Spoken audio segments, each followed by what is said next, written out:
From landmarks to undiscovered treasures, this is your guide to all the good vibes here in Vail.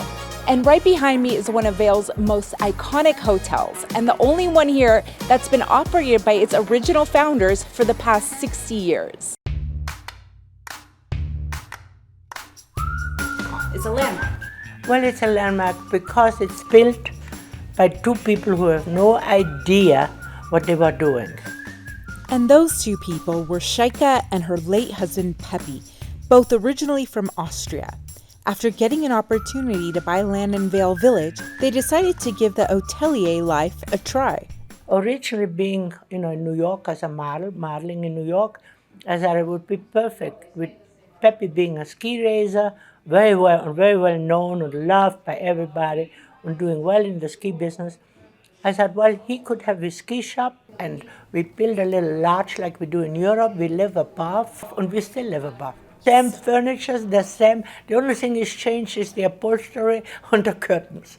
Wow. But it was built so different, and it was banquette wooden floor. You can't make that floor anymore the way it is now.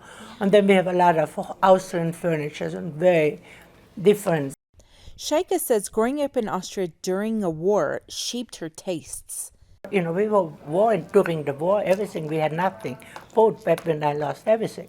And when you never had anything, you get things with a good, strong, and and our rooms look like guest rooms in somebody's home. They don't look like a hotel room. We don't have air conditioning, but we have fans. We don't have an ice box, but you can come down here and get ice.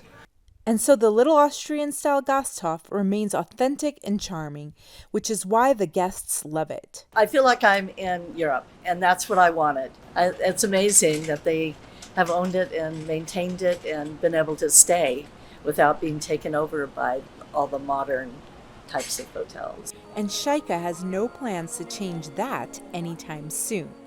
Friends and employees describe her as a tough cookie with a heart of gold. I'm very, outspoken. I like to scream and get mad.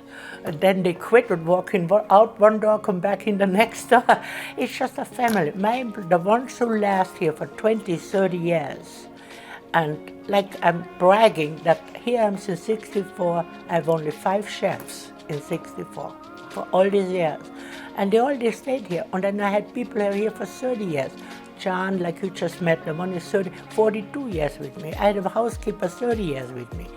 When you have people like that, they become part of a family. It's through thick and thin.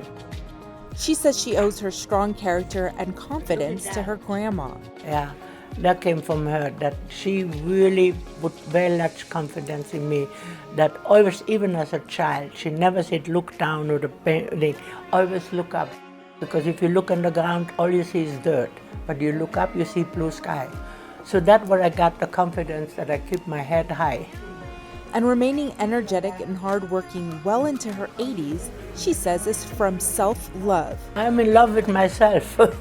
I love myself. And I always say everything, if you love yourself, you love everybody else. If you cannot love yourself, how can you love other people? Her love for others is shared generously, not only with her family, guests, and employees, but for the people of Vail as a whole.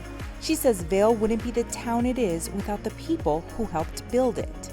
I think the moment we came to Vail, there was just something about it, the people we have met.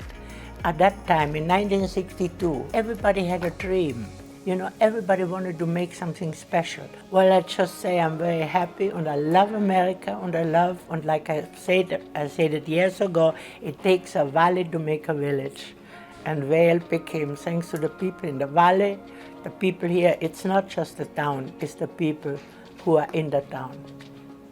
She says if you're in Vail, come stop by the hotel or Pepi's restaurant for some delicious food or just to say hi.